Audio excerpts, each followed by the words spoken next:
Hi, I'm Jimmy Doom. I'm a tour guide with Detroit History Tours.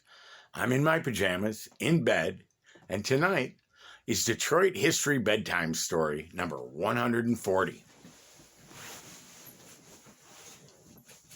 Now, everybody knows that Detroit has a fantastic musical legacy. Motown, Detroit Rock City, and the birthplace of techno. Plus this guy, Iggy Pop. He was born in Muskegon. His dad was a school teacher in Dearborn, and he was raised in Ann Arbor, but we claim him as our own.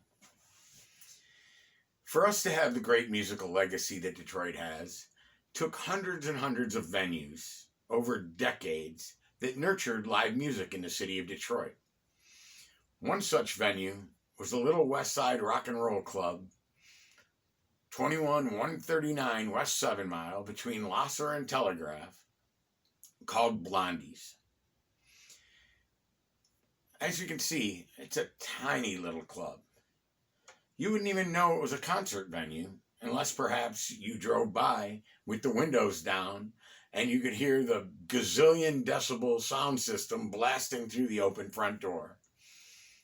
Don't Google gazillion. Okay, go ahead and Google it. But maybe it wasn't a gazillion. But the sound system was loud. I know. I played there multiple times with my band, the Almighty Lumberjacks of Death. And that's one of the important things about Blondie's.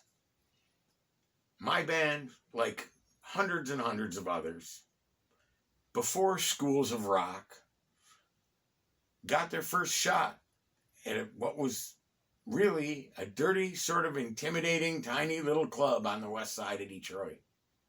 Not too far from Detroit's last ever amusement park, Edgewater.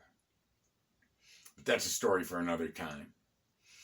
Blondie's, despite the size and being so unassuming and a little bit intimidating, over the years played host to many bands that didn't end their career in divey little bars like Blondie's. One night in the mid-'80s, a band from Pennsylvania came through town. They had big aquanetted hair. That's a hairspray, by the way, a famous 80s brand of hairspray. And they like to wear women's makeup. And after their show at Blondie's, one of the doormen told them that he was ready for them to hit the road, grab their gear, and get out of there, or he would take their lipstick off with a belt sander. They grabbed their gear and they got out of there.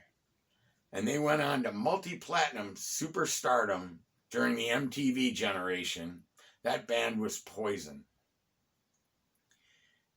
Other bands that played Blondie's over the years that went on to bigger things were bands like the Goo Goo Dolls and Slayer, the extreme metal band known for their satanic rituals and other shenanigans.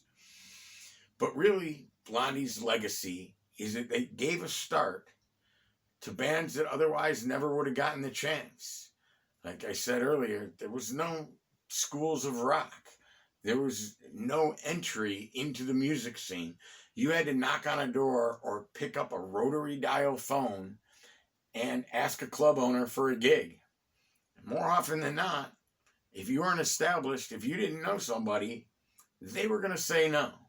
Roosevelt Stefanowski, he didn't say no very often. The club was open 7 nights a week, and he had live music most of those nights.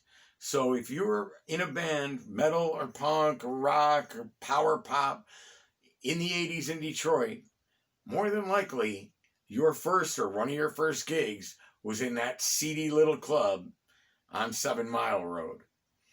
Since then, Rosie has gone on to a bit bigger club, the famed Harpo's Concert Theater, about 15 times the size of Blondie's, and that's on Harper Road on the east side.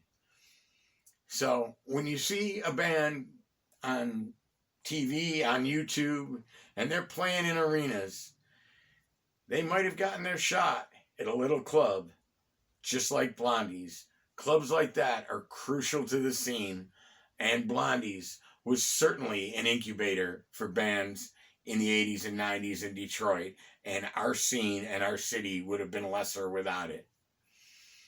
I'm Jimmy Doom. Sweet dreams. Wash your hands before you go to bed. There's a pandemic. Got me? Good.